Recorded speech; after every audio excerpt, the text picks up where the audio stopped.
Engrandecido seja o nome de nosso Senhor e Salvador Jesus Cristo.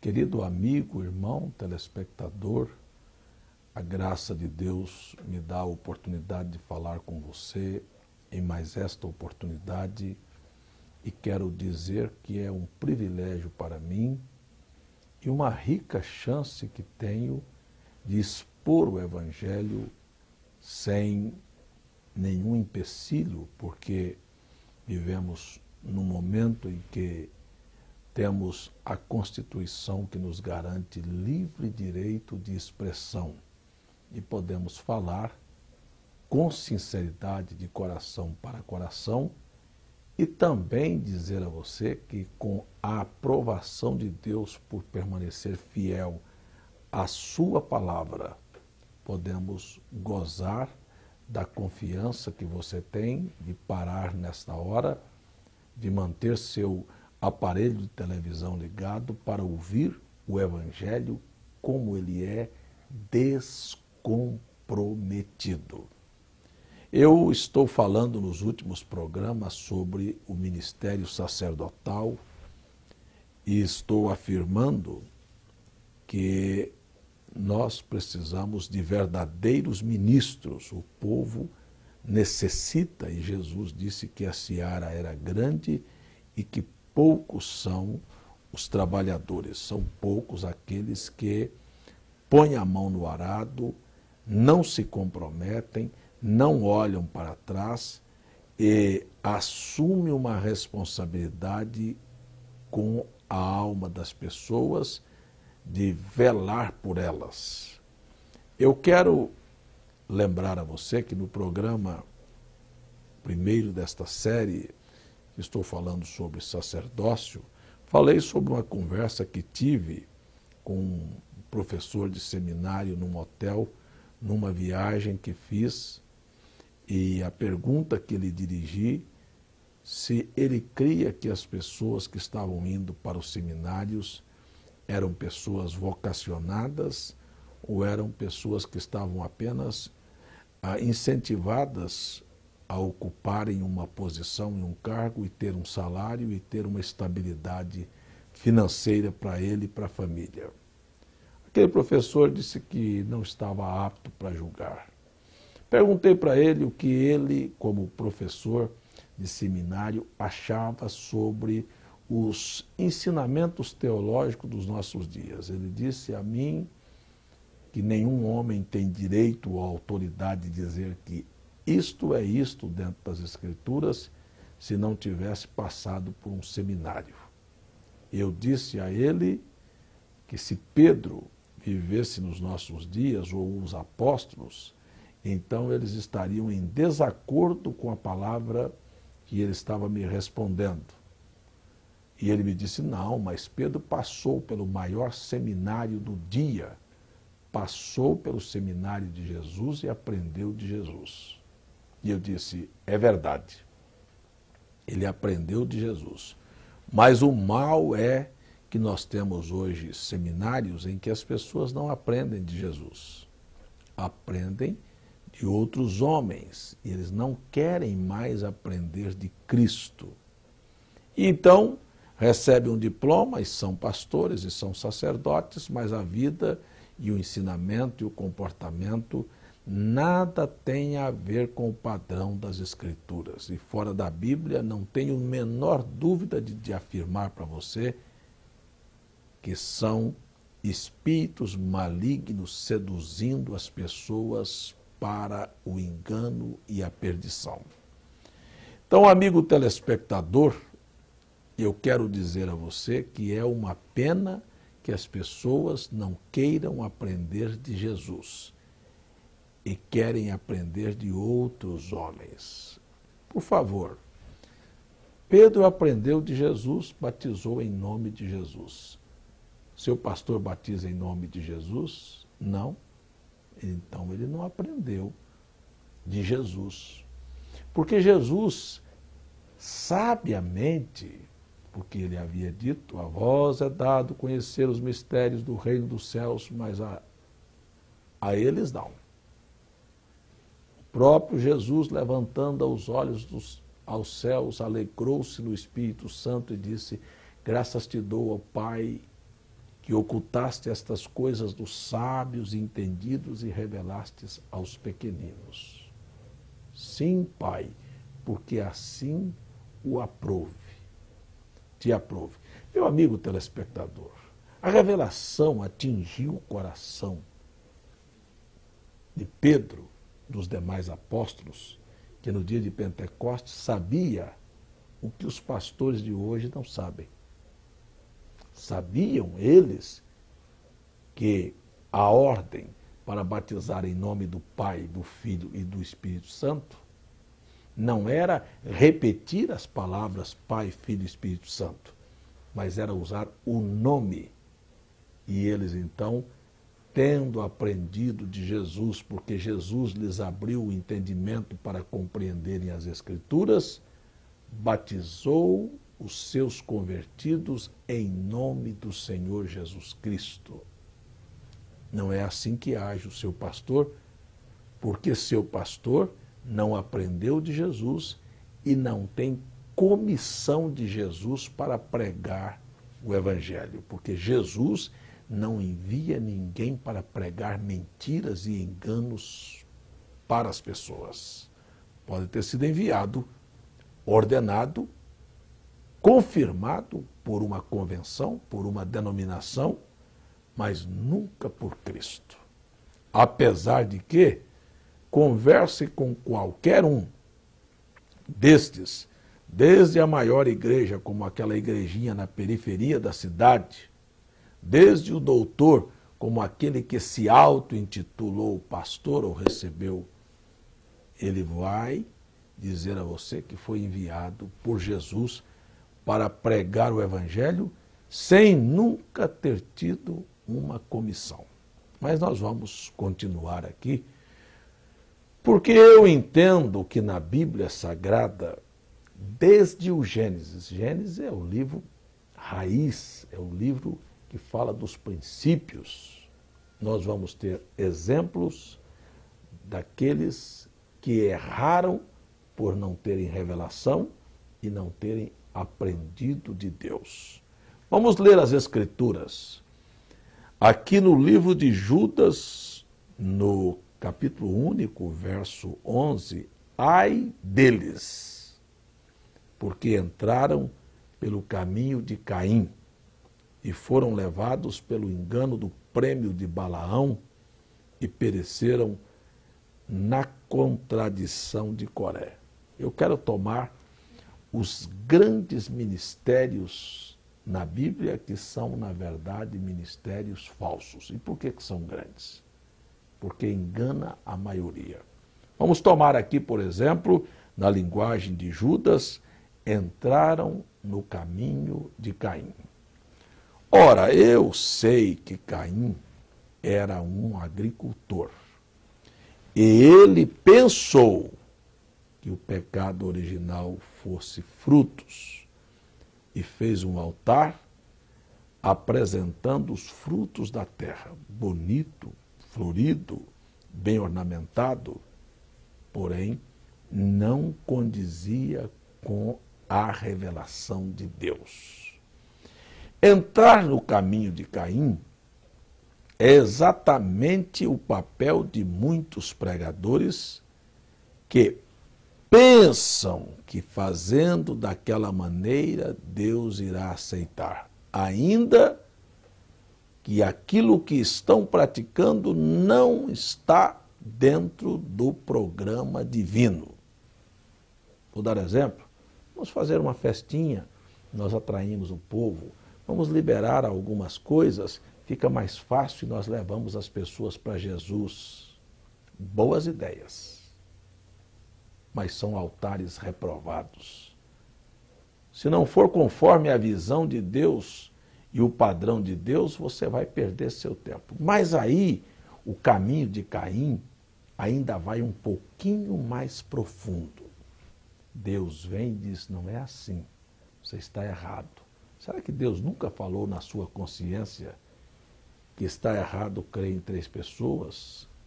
Que seu batismo não tem validade? Será que Deus nunca falou na sua consciência que este namoro seu está errado? Será que Deus nunca falou na sua consciência que essa roupa que você está vestindo, irmã, não o agrada? Será que Deus nunca falou na sua consciência que a sua igreja não é o padrão da Bíblia? Que a sua ceia está errada? Que Deus não tem pão fermentado nem suco de uva e que está faltando lava-pés na sua igreja? Ei, será que você nunca leu as Escrituras e viu que não existe tal coisa como mulheres pregadoras lá? Mas o caminho de Caim é, mesmo Deus tendo falado a Caim, que não era daquela maneira que ele precisava atentar e fazer conforme o altar de Abel. Como é que foi o altar de Abel? Um culto que se enquadrava com o propósito de Deus. Por quê? Porque o pecado original foi sangue, foi Eva que foi desvirginada, derramou sangue no relacionamento com a serpente. Se você quiser um estudo completo sobre isso, é só me telefonar ou me escrever que eu te envio gratuitamente. Então, Eva caiu, pecado original entrou através de sangue, a redenção teria que ser sem derramamento de sangue, não há remissão de pecados, teria que ser, então, o pagamento desta dívida com o valor correspondente. Só sangue cobre pecados. E como é que seria? Seria através, periodicamente, de sangue de animais, de cordeiros. E como seria definitivamente? Através do sangue de Jesus Cristo. Esta é a revelação. Este é o padrão. Então, quando você acha o padrão, você acha, e para me livrar do pecado, o que eu devo fazer? Confessar os meus pecados, aceitar o sacrifício vicário de Cristo, ser crucificado com Ele, morrer, ser sepultado, ressuscitar em novidade de vida. Então largue o cigarro, largue a bebida, largue as modas, largue as mentiras, as piadas sujas, os programas imorais, os filmes, o futebol, as roupas imorais, o namoro sujo, os atos promíscuos, a prostituição e toda a sorte de coisas que não agradam a Deus. Então você faz e se enquadra no padrão de Deus. Mas andar no caminho de Caim é saber que isto não está correto e continuar. Deus disse, olha, se você não mudar, o pecado jaz às portas. E é isto que nós estamos vendo. O povo rejeita a proposta, a oportunidade, a voz de Deus e vivem no pecado. Mas o caminho de Caim, ele é um caminho rebelde, agressivo. Deus veio a ele, depois que ele matou o irmão, e disse, onde está teu irmão? Ele disse, eu não sou guardador. Olha como ele responde para Deus. Olha como você encara a Bíblia e como você responde para certas coisas das Escrituras. Eu não vou obedecer, eu não vou viver, eu não tenho nada com isso. Minha igreja diz que não faz mal, meu pastor diz que não tem importância. Caminhos de Caim. Caim se retira da presença do Senhor, provavelmente casa com uma de suas irmãs, e vai para o Oriente do Éden. Prestem atenção, o Oriente do Éden era onde estavam os querubins e a árvore da vida. Caim estava dizendo, eu vou viver eternamente, eu sou de Jesus, eu louvo a Jesus, eu adorei a Jesus, mas seu altar está errado, seu culto está errado, sua vida está errada, seu procedimento está errado, você está amaldiçoado, você está banido da face de Deus. Mas ele ainda assim quis provar para Deus que ele tinha suas ideias. Esse é o caminho de Caim. E foi morar no Oriente do Éden. Leia a sua Bíblia, onde foi que Deus guardou os querubins, ou botou os querubins para guardar a árvore da vida no Oriente do Éden. Querem ir para o trono de Deus. Por isso, diante do trono, por isso, hinos, eu estou na sala do trono, mas olha a vida para você ver onde é que eles estão. O caminho de Caim, ele se aprofunda assim, e aí então você vai ver que eles são peritos em músicas, estou falando, eles são hábeis em metal, em construção de cidades. Esta é a descendência. Mas nunca se esqueçam disto. Eles são religiosos. Eles têm a religião da sua maneira. Com nudismo, com brincadeiras, com piqueniques, com festas, hein? Com nudismo, com praias, ok. Pecado está aí à porta. Você não quer mudança. Mas também não se engane. Pode tentar ir para o Oriente do Éden, mas você é um varrido da presença do Senhor. Estou falando de um grande ministério. Grande! Grande porque arrastou a maioria do povo através das décadas, dos séculos, dos milênios, até chegar nos nossos dias. Olha quem tem a maioria. É aqueles que querem viver a Bíblia ou aqueles que apresentam uma proposta fácil para o povo? Segundo, foram levados pelo engano do prêmio de Balaão. Olha, Balaão, ao você ler a história de Balaão, ele começa dizendo que não se movia por dinheiro. Depois você vai ver que ele começa a aplicar tudo que Deus houvera ordenado a Moisés fazer, ele fez. Um altar, veja bem. Depois sacrificou os cordeiros, os sacrifícios limpos. E a Bíblia nunca disse que as profecias de Balaão foram falsas. São verdadeiras. Inclusive, quando ele falou que Israel era como um unicórnio, que Israel era como uma árvore de sândalo, que uma estrela procederia de Jacó, a estrela que guiou os magos até Cristo, produto da profecia de Balaão. As profecias de Balaão são verdadeiras e elas estão até hoje arrastando multidões. Olha, vou mostrar para vocês o que é que a Bíblia condenou. A doutrina de Balaão. Você já leu isso no Apocalipse? Aqui no capítulo 2 e no capítulo 3 do livro de Apocalipse, você vai ter, no capítulo 2, verso 14, está escrito: mas algumas poucas coisas tenho contra ti, porque tens lá os que seguem. Veja só, as profecias de Balaão, não.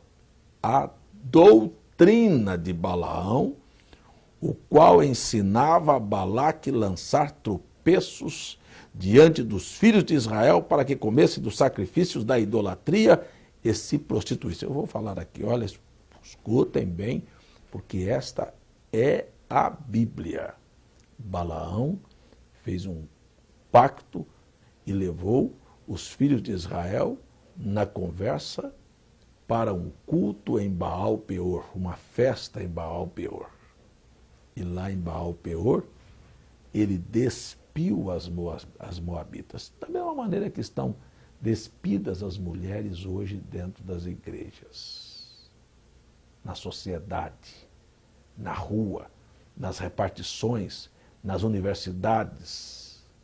E os filhos de Deus caíram na idolatria porque a mulher está hoje no pedestal e os homens curvados a elas.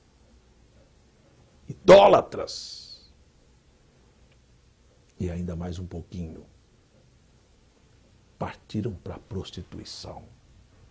Os olhos, eu fico olhando às vezes para simplesmente poder vir aqui e confirmar isso com você. Passa uma mulher mal vestida. Os homens acompanham, olham de cima a embaixo, cobiçam, todos, de velhos a jovens. Sim, senhores, caíram na prostituição. Agora imagine os senhores que a igreja está cheia de mulheres com as pernas de fora. Você nunca olhou as pernas da sua irmã na igreja? Seja honesto. Diante de Deus está gravado os pensamentos que já passaram na sua cabeça dentro da própria igreja com relação às roupas das irmãs. Sabem quem levou para dentro das igrejas isto? Balaões modernos, amantes do prêmio da injustiça e arrastando os filhos para a idolatria e para a prostituição, e Deus matou 23 mil homens por causa disto. E aqui está Judas, no penúltimo livro da Bíblia, dizendo: ai deles. Porque mais tarde você vai ver que a espada de Josué traspassou a Balaão. Foram no caminho de Caim e foram levados no engano. Isto é engano, viu, irmã e irmão? Foi assim. Pegue a Bíblia, pegue a história e veja o que foi que Balaão fez. Sua profecia é verdadeira. Jesus salva, é verdade. Jesus cura, é verdade. Jesus liberta, é verdade. Jesus vai voltar, é verdade. Mas olha a doutrina. Olha como eles ensinam você a crer. Existe uma trindade, é falso, doutrina de Balaão. Existe, tanto faz você batizar em nome do Pai, do Filho e do Espírito Santo, como em nome de Jesus, falso, doutrina de Balaão. Tanto faz você, Deus não está importando com o seu cabelo ou com sua roupa, Deus quer seu coração. Falso, doutrina de Balaão. Viu? O que Deus quer muito é você trazer suas ofertas e sacrifícios falsos, doutrina de Balaão, falsa. Deus está importando com o seu namoro, falsa doutrina de Balaão. Profecia, Jesus salva, Jesus cura, Jesus é bom, Jesus é maravilhoso, Deus é fiel. São Balaões modernos dos nossos dias. Olha, aqueles que foram no engano morreram. Escapa por tua vida. E por fim, nós chegamos na contradição de Coré. Agora, interessante é que todos eles conseguem multidões.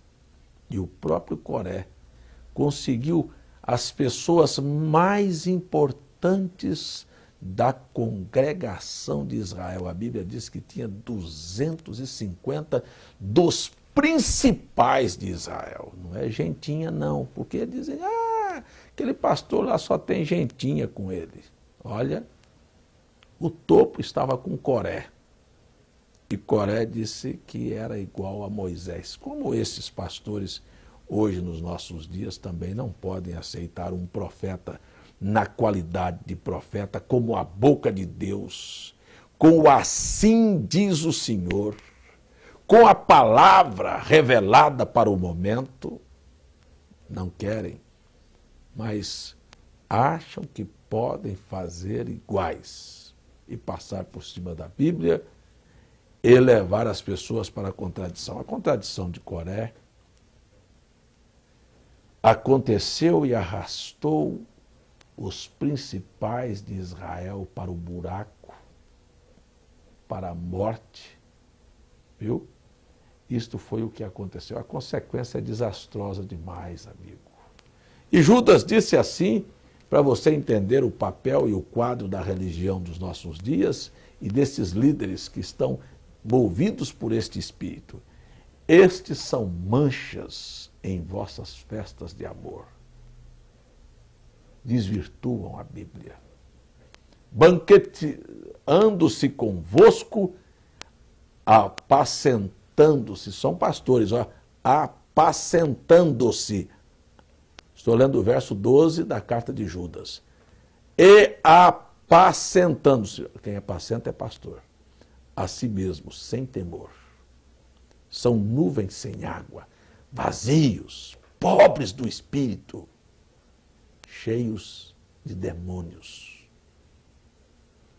levados pelos ventos de falsas doutrinas de uma parte para a outra. São como árvores murchas, infrutíferas, 2 vezes mortas, desarraigadas. E no verso 4 diz, foram predestinados para este juízo, para negarem a Deus único e apresentarem uma trindade para o povo. de 3 pessoas distintas e negarem a Deus único, dominador e Senhor nosso, Jesus Cristo. Ondas impetuosas do mar que espumam as suas mesmas abominações. É pecado, imundice e mais pecado. Estrelas errantes, os quais está eternamente reservada a glória da eternidade, não as negruras das trevas. Eu termino o programa chamando você para ouvir a voz do anjo de Apocalipse 18, verso 4. Sai dela, povo meu, para não ser participante dos seus pecados e não incorrer em suas pragas. Pai, eu oro que o Senhor abra o entendimento do povo e que o povo possa parar para ouvir a tua voz e sair e viver o teu evangelho para receber o prêmio da vida eterna. Ajuda o povo, conduz o povo. É mais um dia, Senhor. São lutas, são dificuldades, são problemas, são pressões de demônios, mas faça-os vencer pelo poder do teu nome. É minha oração em nome de Jesus Cristo. Amém.